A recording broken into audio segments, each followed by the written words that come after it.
Cremation or burial? That is the question. And as with many of these Mindflex series, we've been hearing from amazing people who have really, in many cases, dedicated their lives to certain topics. And here we are again. We are honored tonight to have with us Rabbi Doron Kornbluth from Ramat Beit Shemesh, Israel. He's with us today, as well as Robin Myerson. Robin Myerson lives in Scottsdale, Arizona. Rabbi Doron Kornbluth from Ramat Beit Shemesh, Israel. Thank you both for joining us today. Nice to be here. Hi. Thank you. Rabbi Kornbluth, you wrote a book that was published by Mosaic Press. You could hold it up for us so we could actually see it. Cremation or burial?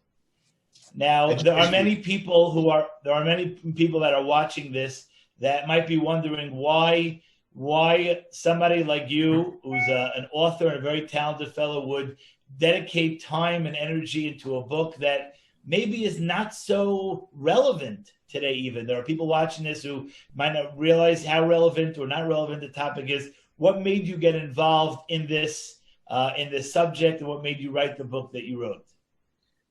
Thank you. It goes back about 10, 11 years. I've been privileged to be a teacher and educator. I travel around before Corona, speaking in different places. And my topics have always been very positive. I wrote a book called Why Be Jewish, and I speak to teenagers and college students about that. I wrote a book called Raising Kids to Love Being Jewish, and I speak to grandparents and parents and all different types of organizations. And I'm on a speaking tour in Florida. This is probably 2009, 2010, I forget exactly. And I open up a Jewish newspaper, and there is an advertisement in the Jewish newspaper from a Jewish funeral home offering, and I quote, Jewish cremations. And I was in shock because I'm a traditional Jewish boy from Montreal, and I didn't know there was such a thing as Jewish cremations. I mean, just a couple generations after the Holocaust. I mean, I couldn't believe it. And so I started looking into the subject, and I was amazed to find that it's not just that one place in Florida. Cremation was already at the time taking America by storm. The rates overall for non-Jews and Jews, the rates were going up dramatically. Fast forward in 2017, for all Americans, it flipped from a majority burial to majority cremation. The majority of American dead today are cremated. It's about 52, 53%, going up every year. Jews are behind that, but not as far behind as we'd like to think. At least 1/3 of the American Jewish dead are being cremated today. It is that high. There is no doubt about it. I was in shock when I got into the subject, and I started researching. And what I did was something that I like to do. I went into the local Jewish bookstores and I was amazed there was nothing on the subject. So I spent about 3 years researching cremation and burial. I did an amazing amount of research at the time. Got the blueprints of the crematory ovens to find out about their environmental impact and in electricity use.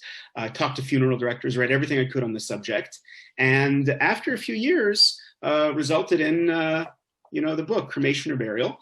And then Hashem was kind enough to bring Robin and I together, and she helped make it possible to put it out there and wrote the foreword. And we've been partners ever since.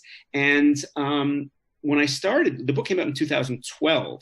And when I started at the time, it was interesting that I did a lot of speaking, but cremation was a small number of talks. Now, fast forward 8 years, I spoke last night to a community in Delaware about cremation. I'm speaking tonight to a community in Baltimore about cremation. I have a talk next week. This is extremely relevant, and much more so than I ever thought, because this is how I frame it to people. This is perhaps the last decision a person will ever make. And it's a big one, and it's a permanent one. So it's something that is relevant to people and people do care about. And there is so little that I kind of took it on as my hobby. to give it a better Right. word. It would seem to me, Rabbi Kornbluth, that you were just a little bit ahead of your time, meaning just before it became the hot topic to speak about, you already had the information to be able to share with others. Robin, Rabbi Kornbluth mentions that, Hashem put you guys together in terms of teaming up for this cause. You wrote a book. We could see it as well, From This World to the Next. That was published by the Chevra Kadisha, the Burial Association. And Robin, tell us what got you into the subject and why was this so important to you? Well, the timing couldn't have been perfect because I'm in the Chevra Kadisha, which is the Burial Society, and I had been doing that for many, many years. And I'm a Baal Tshuva, so learning about all the different Jewish practices was very new to me. And I have family members who chose to be cremated. And so it was very, very personal. And no matter what I would research to look for, to find information, whether it was on websites or books or whatever, or just personal pleas to my family, I couldn't change their mind because they weren't compelling enough. And then one day I happened to be mentioning it to somebody, and they said, well, there's this manuscript that Doron is putting together. You have to take a look at it. And I was in the middle of two family members literally deciding what they were going to do. And I said, you got to send me the manuscript immediately. So I took a look at it, and I thought this would have answered my aunt's questions. And so it's very personal for me. Unfortunately, that particular aunt chose to be cremated. It was too late to see the book and the information. But since then, for the last 10 years, I've been involved with, I have 2 cases right now I'm dealing with, 2 calls that I had yesterday. On almost a weekly basis, I'm dealing with people who call me from around the country, from around the world, who have family members who have decided to cremate themselves. So, and I have countless miracle stories that come up as a result of this, where it happens, we do get to bury them, thank God. It's not always successful, but I chronicle these miracle stories because it's out of this world, really, what happens. So it's very Amazing. Personal for me. Amazing. Rabbi Kornbluth, the concept of burial versus, or cremation, is this something that, again, I'm assuming that a lot of viewers, as myself, it's sort of a non-topic in some of the areas that we grow up in. Maybe you had a distant relative that chose to be cremated. Is this something that's a Jewish custom, a Jewish law? Why is this so important in terms of, from a Judaism standpoint? It's a great question, and I'll answer it if I can with a true story. In the Kovno ghetto in World War II, there was a rabbi named Rabbi Ephraim Oshry. He actually survived the war and moved to New York. And he told the following story. One day he's in his little room in the ghetto, and a Nazi SS officer barges in, slams the door behind him, blonde hair, blue eyes, uniform. And Rabbi Oshry thinks that it's his last moments on planet Earth. And this Nazi officer starts speaking to him in perfect Yiddish. Rabbi, I'm a Jew. I have fake papers. This is how I'm surviving the war. I'm in a back office. I'm not doing anything bad, God forbid. But I have an important question for you. I'm a very sick man, and I only have a few weeks to live. And I know what they're going to do to my body. They're going to bury me in a Nazi cemetery with a Nazi cross over my body, surrounded by Nazis. Rabbi, I could do this for a while to survive the war, but to be there for eternity, I can't. Rabbi, am I allowed to be cremated in order to avoid the fate of being buried with a Nazi cross over my body forever? And Rabbi Oshry responded to him, my dear, dear child, no, you're not. And he quoted verse after verse. It's a clear pasuk, a clear verse in the Torah for those who are interested. This is not the only source. It's one of the main sources that is brought. It's in Devarim Chaf Aleph, towards the end. That's Deuteronomy 21. If a man shall have committed a sin whose judgment is death, he shall be put to death, and you shall hang him on the gallows. His body shall not remain for the night on the gallows. Rather, you shall surely bury him on that day. In Hebrew, the phrase that is used is kavor tikbrinu, definitely bury. This is one of the sources in the Torah. By the way, the death penalty in Judaism is extremely rare. The Talmud said that if a court of law would put a person to death once in 70 years, that's too much.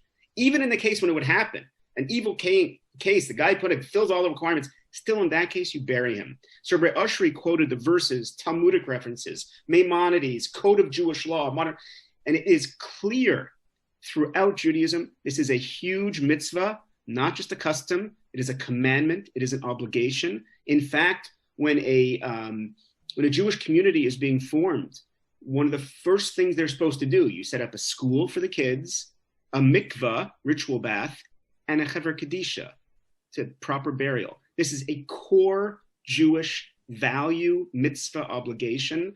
If I was creating a religion, so to speak, I don't know if I would really care so much about what happens to a dead body. Right. But our religion does, big time. Right.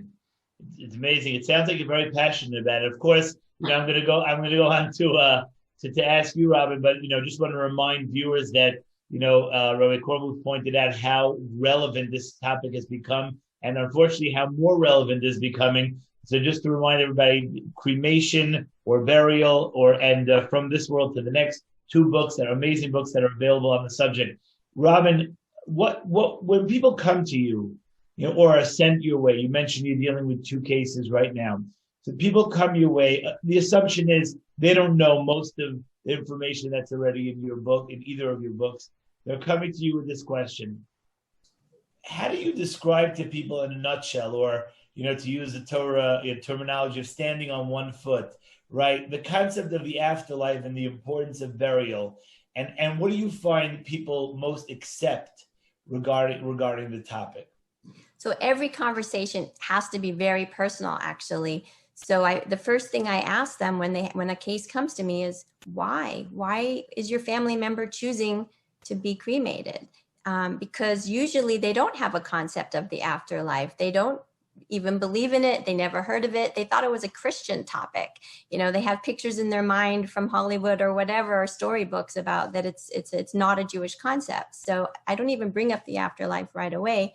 The first thing I ask is, why are you choosing this for your family member? Because if they say it's because, I think it's, quick, then I explain to them that it's not quick. It can take 3 hours. And then they say, well, I think it's easy to do. And I say, well, it's not easy on the body. And I explain in graphic detail what actually happens in a cremation. Then somebody will say to me, well, it was in the will, so I think I have to follow it from a legal perspective. And I'll say to them, actually, you don't have to follow the will. It's actually a sin to follow the will and cremate your grandmother. So it depends what they say to me. Then I respond to them and how we can get over this and choose a burial. There's lots of different reasons people choose, and it has to be very personal. Right. You don't want to get into an argument with Rob, and you're not going to do very well. Yeah, that's the other thing. They'd rather bury them than have to continue the argument. That's for sure. But Rabbi Kormuth, is there some way of explaining to people? Suppose they're open and they're not, stuck on the concept of absolutely having to cremate. Can you explain to people the concept of what happens to the body in the afterlife in a way that touches people spiritually, that will help them, go ahead with the burial?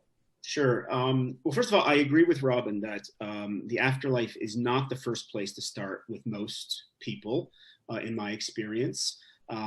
Interestingly, it's, the classic reason given in our sources for burial rather than cremation is Tchias HaMesim, the resurrection of the dead. It is the last thing that I usually talk about. People simply aren't there normally, and we have to start at the more basic practical things, as Robin mentioned. That being said, to focus on soul talk, as they call it, is important. And everybody relates to that in some way, and some people more than others. So I give the following idea that gets people thinking a little bit along these lines. So I always ask for I used to give talks in person. Now the last 7-8 months, it's all on Zoom.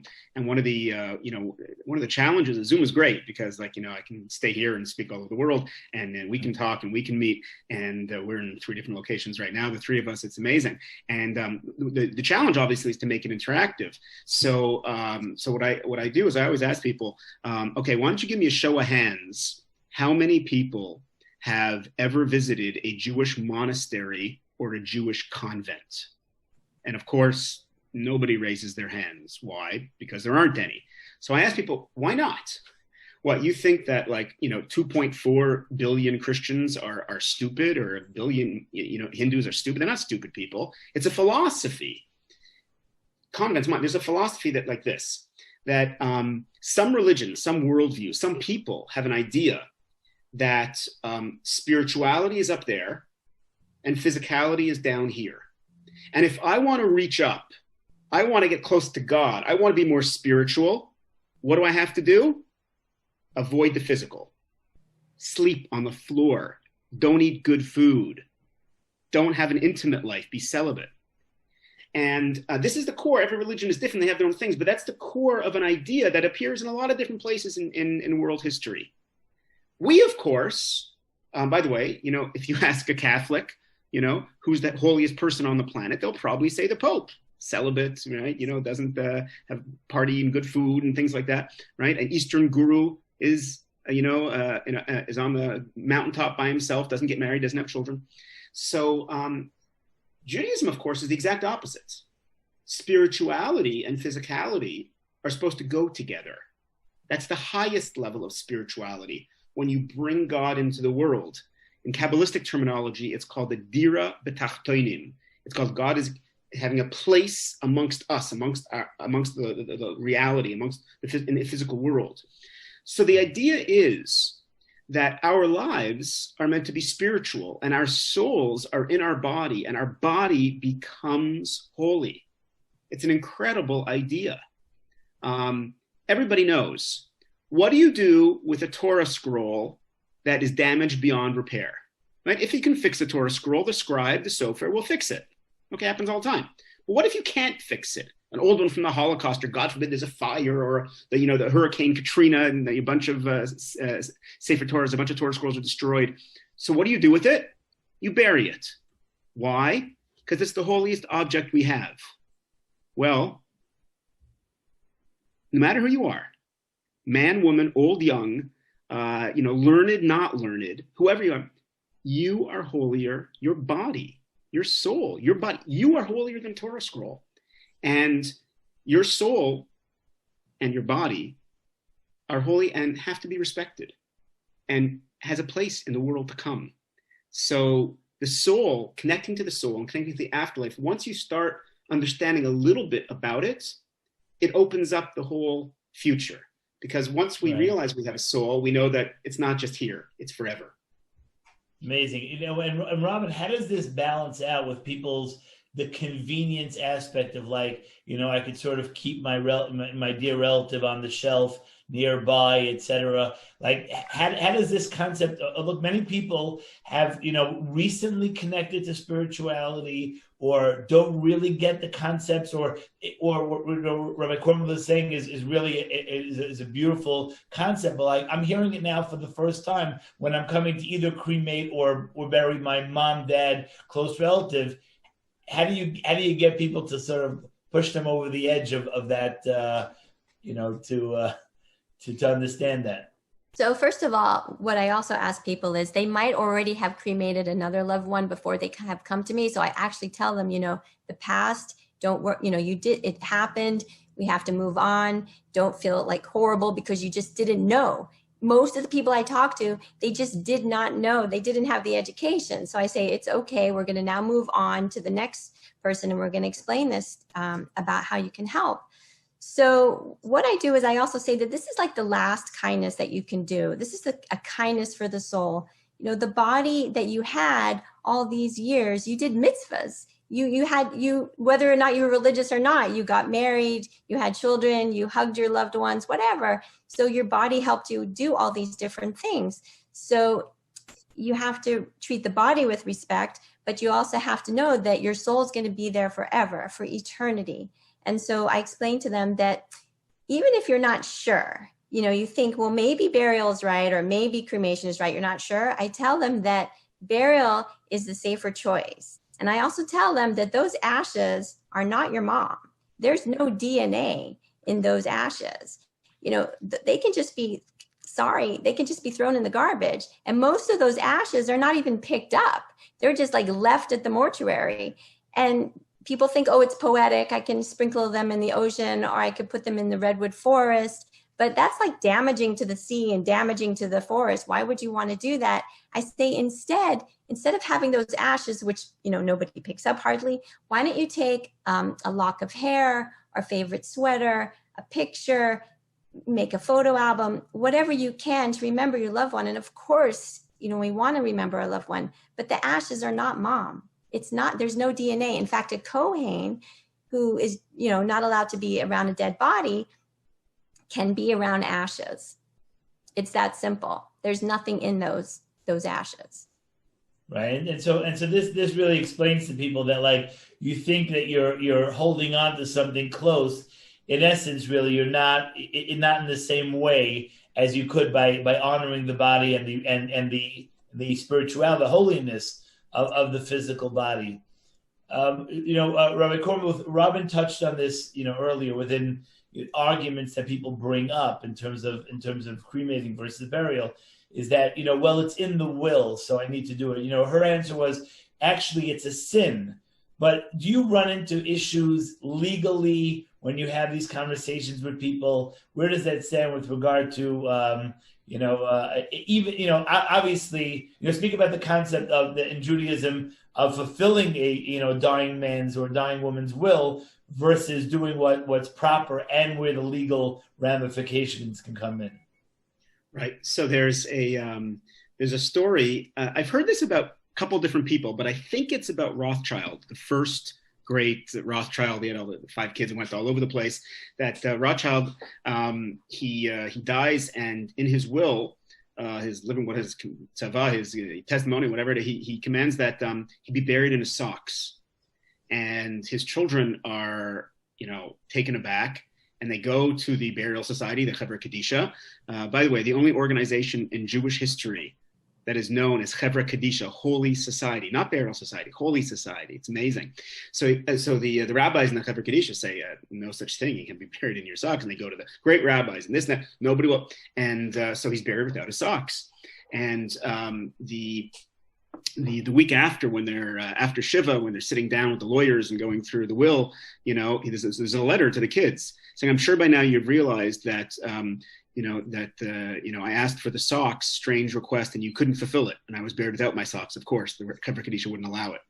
So the lesson is that you're now inheriting a bunch of money. Don't think money is going to go with you, right? It's a beautiful lesson. I can't even take my socks to the next world.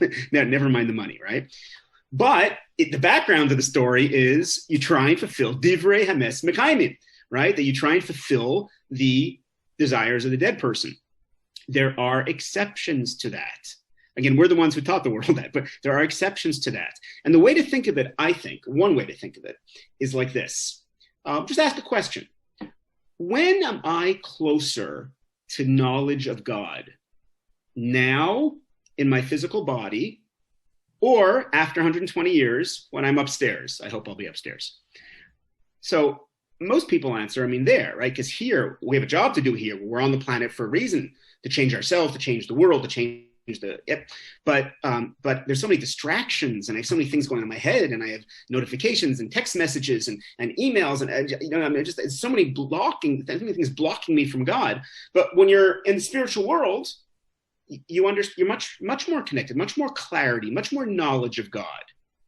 Meaning that right now, your relative who just passed in this world requested something. They requested something based on a lack of information. Now they understand things much better. Why did they request cremation? They requested cremation because it was cheaper. They didn't want you to spend the money. They didn't want to be a burden. They thought it was better for the environment. It's not. But it's not real. And if they knew how important it was to you, and if they knew the truth, and right now they do know, they'd want burial.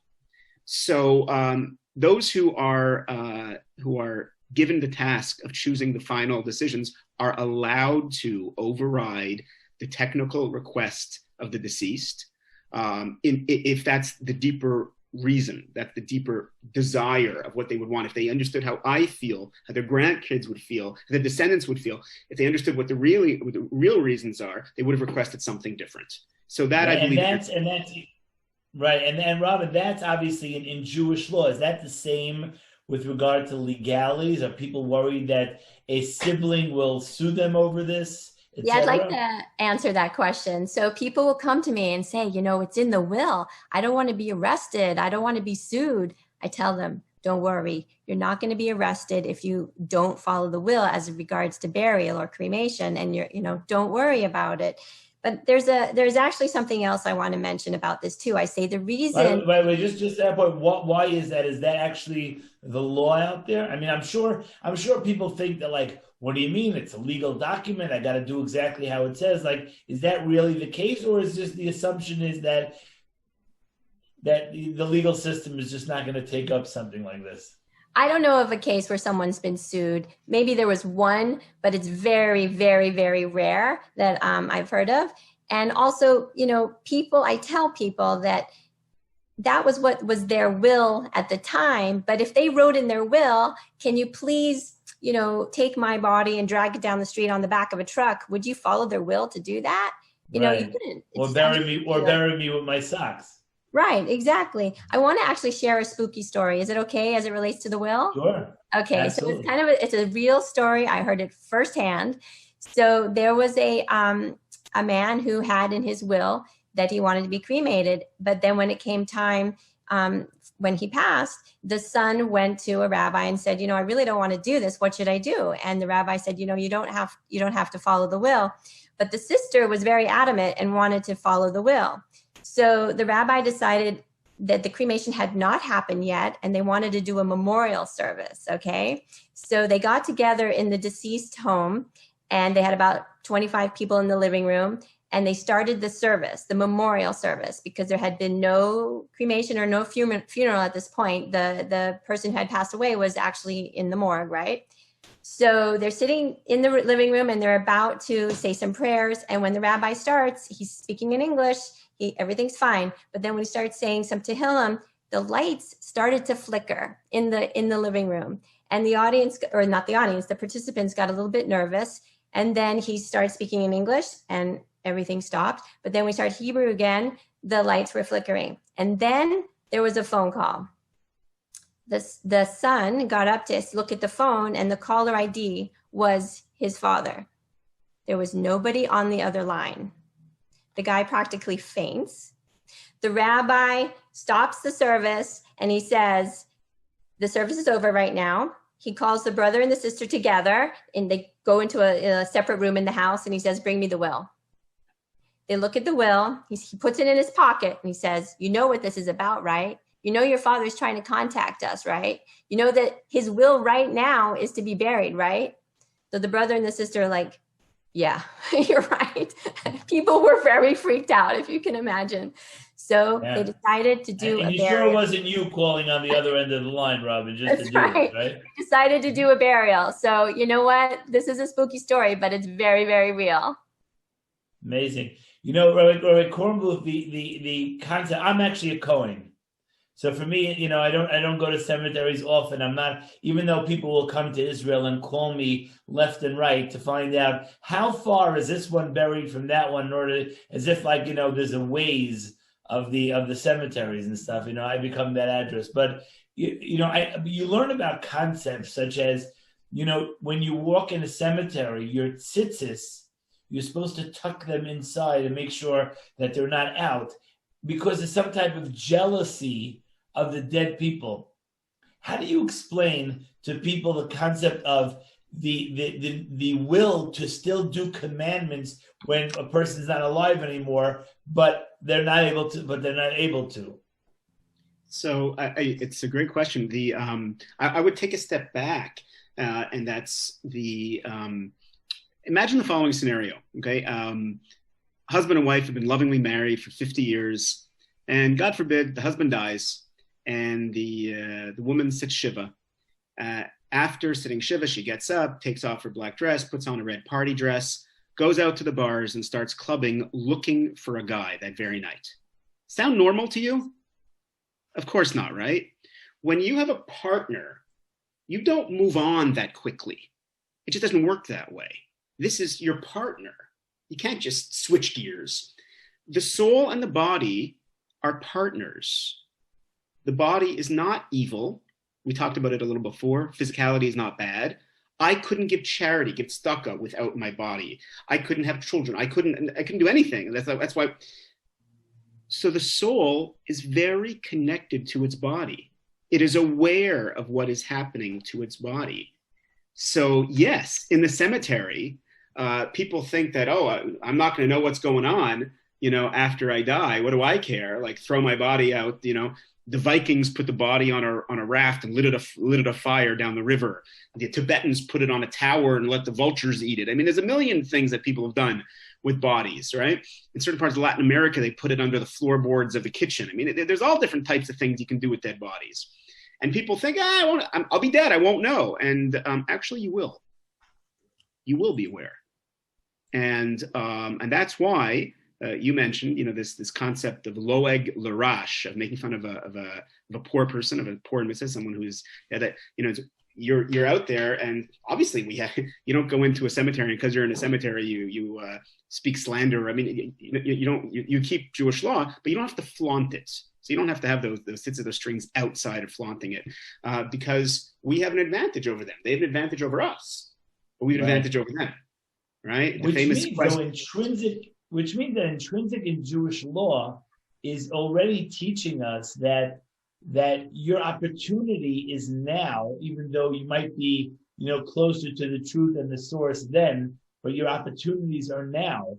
Is that something that comes up in conversation to the people that are alive, to the relatives of, to sort of take advantage of the time, because it's not all about the afterlife, it's about this life as well. Robin, do you have that? Yeah, definitely. What I tell people is that the soul knows exactly what's going on. When the soul departs the body, when it leaves, it's hovering over the body. It's kind of discombobulated, and it knows what's happening. Even in the burial society, in the Hevra Kadisha, when we're preparing the body to be buried, the soul is there, and the soul is at the Shiva house, and in multiple Shiva houses. So the soul is very aware of what's going on. And that's why our Jewish customs are so beautiful and so respectful and so modest. So when we take care of a body after the person has passed away, we don't talk. We just say Tehillim. We're very modest, very careful, very respectful, and very calm.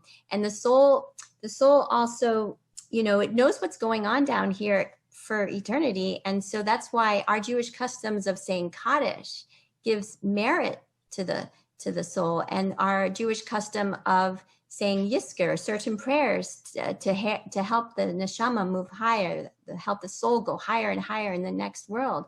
Those Jewish customs that we have while we're here on this earth help the soul in the next realm. And the soul also goes to a place called Gehenna, which a lot of people think, well, that's Christian, it's like with pitchforks and, whatever.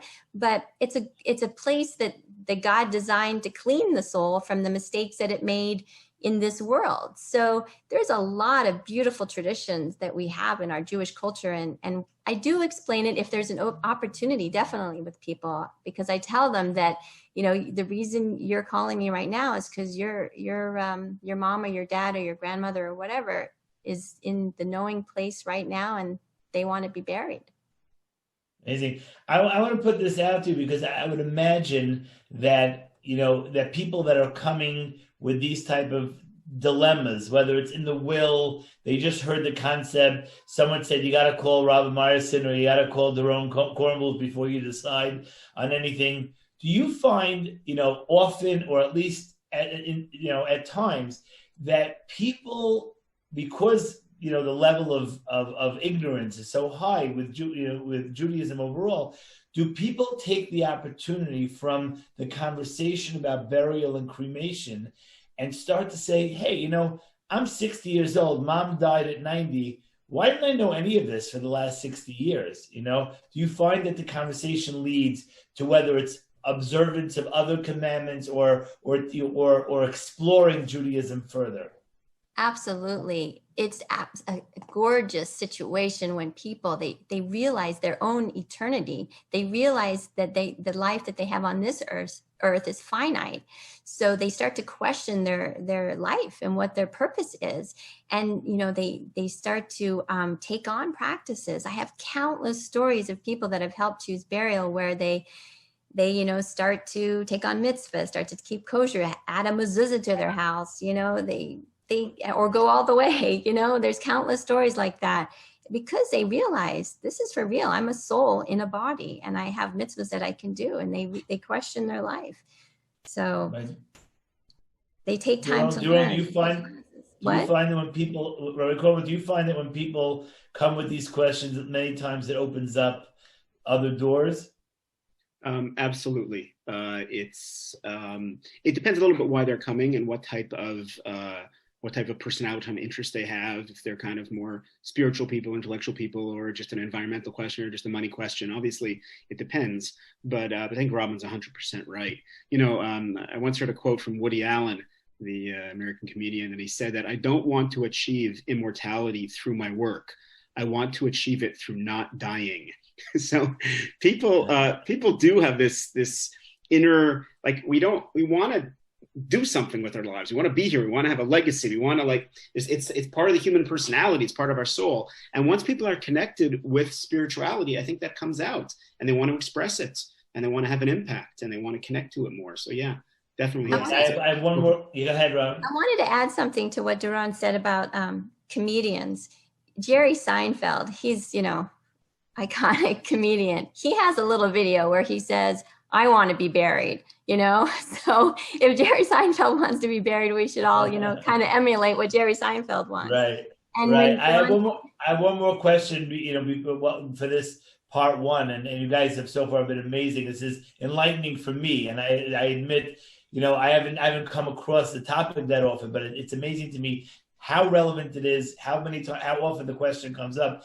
But, you know, we as an organization in Project Inspire and in our different communities, we're constantly promoting the concept of sharing Judaism with others, sharing the beauty of Judaism, etc. And many people might be a little reluctant to bring up the subject, A, because they know very little about it in terms of what to tell the next person about it, and B, because people feel that it's very, very sensitive. It's very sensitive. What would you recommend, sort of step one for dummies, if you're approaching the subject or if the subject comes up? What's the first concept you want to at least, you know, start the conversation with, Rory Kornbluth? So I always find that it's best to not personalize it, meaning not like right away ask, hi, my name is Doron, like, what are you planning to do with your grandmother? You know, or, you know, like, it's not a personal thing. I actually find that sometimes what Robin is sharing, sometimes stories of what other people have gone through, we can relate to it in a different way. That's a good way to broach the subject. For me, it's kind of easy because I wrote a book on the subject, so I usually use that as a opening line, as a calling card. But my well, we know that those people don't want to bump into either of you two. That we know, you know. So I will tell you, I focus a lot more on prevention. Robin's really the expert on the one-on-one conversations. I do it sometimes if there's somebody here in Israel or something, but Robin's much more in the Shetach. Meaning that you're more educating people to know about the subject as opposed to taking on clients, as opposed to Robin likes to go for the one-on-one. Look, I think we both do a little of both, and there's an overlap. Yeah. But I think that you know, I'm sort of speaking on you know, to more crowds. I don't know, Robin, you tell me what's going, but I think, right. and Robin is a special talent for one-on-one conversations and really speaking through the issues. So I'd love to hear what you have to say, Robin, on the subject. I will add one thing though. Yeah. I think that what's really important is not to be morbid and not to talk Jewish guilt, and forgive me, not to talk religion too much. It can't be that it's coming from the outside being forced on me. It's got to be that it makes sense to me and I want to do this. You know, I always tell people that when I was growing up in Montreal, traditional Jewish city, there were some things that Jews just didn't do, more religious, less religious, more observant, less observant. Like, Jews don't eat ham. Jews don't pitch World Series baseball on Yom Kippur, and Jews don't cremate, right? There's just certain things, right? And that's changed. If you're from Montreal, then Jews never pitch in a World Series, Ooh, well done. Yeah, touche. But anyways, Robin might have some interesting tidbits there. Right. So yeah. Robin, I mean, again, I just want to paint for the viewer. You're literally like classic case. You're in an airport, and I'll share a story with you to close out this part because I know it's getting later. But you're standing in an airport, and this goes for anyone who's watching this because it can happen. You're standing in an airport. There's a lovely woman standing next to you, and says, "Oh, where are you flying to today?" "I'm flying to Colorado. We're going to cremate my mom." "Oh, really?" Yes. First, we're having a service in the temple. However, the conversation comes up. And you're seeing this like, oh my gosh, I just watched this session on Project Inspire about cremation and burial. Like, what can I possibly leave this person for food for thought, in terms of the subject itself? Okay, no so pressure. That's a hard one because it's already in the works. It's already in the plan. Meaning to say, whatever the picture might be, if It's not for this relative, I mean, initial concept of the subject. So, because there are a lot of people, unfortunately, because the world we're in right now with COVID and Corona, unfortunately, someone's dying every day. So the conversation is not so hard to start today. So we say, what are your plans? What are your plans? There's a lot of famous people who are dying. Unfortunately, a lot of people. So you can say, what are your plans? And then I could say, I have my plots. Do you? There's actually a Jewish sort of thing that if you have your plots in advance, you're going to live longer. So it's in your benefit to, buy your plots in advance. So the conversation starter really, it depends on the person, but I do use a little bit of humor. I bring up Seinfeld. I bring up the news. If some celebrity has passed away, even before Corona, I brought up celebrities. I try to use humor. I talk about, if we're talking about a Jewish subject, like if they approach me because they see that I look Jewish, then I bring up the Torah and I talk about Judaism. I say, gosh, there's a lot of death in the Torah, isn't there? There's a lot of people, killing each other and talking about burial. And because Abraham, he spent all this money buying this plot. Gosh, do you have your plot? So, and I also mentioned that we have a place to visit. We have all these cemeteries, which are called a Beis Chaim in Hebrew, which is the land of the living. Did you know that? That's so cool. A cemetery is called the land of the living. So do you have your plots? What are your plans? And I always end with one thing. Put it in writing. There's a burial form on my website. You can get one from your lawyer. You can just download it. It's the easiest thing. You can even get a little MS card and stick it in your wallet. And it just says, these are my final wishes. And it's so easy. I try to leave everybody with an action item. Write it down. Stick it on your fridge. Give it to your mother, your rabbi, your friend, your neighbor, whoever. Write it down that you want to be buried because it's that important. It's so important. Amazing. I actually have a friend who was on an airplane. And he was sitting next to this young woman on a plane. She was flying from Detroit to New York, and she was catching a flight to London to go. They were cremating her mom. Long story short, he finds out that her mom wants to cremate the grandma. He finds out that they're Jewish. And to make a long story short, by the time, and this is not a guy who's a rabbi who's, accustomed to speaking about the subject at all. By the time she reached London, he had helped arrange a Jewish burial for her in London. So it's not something it's something that comes up more often maybe than we think. But I just want people to be as armed as possible with regard to the answers. We have a lot more to discuss. Thank you so much for part one of this.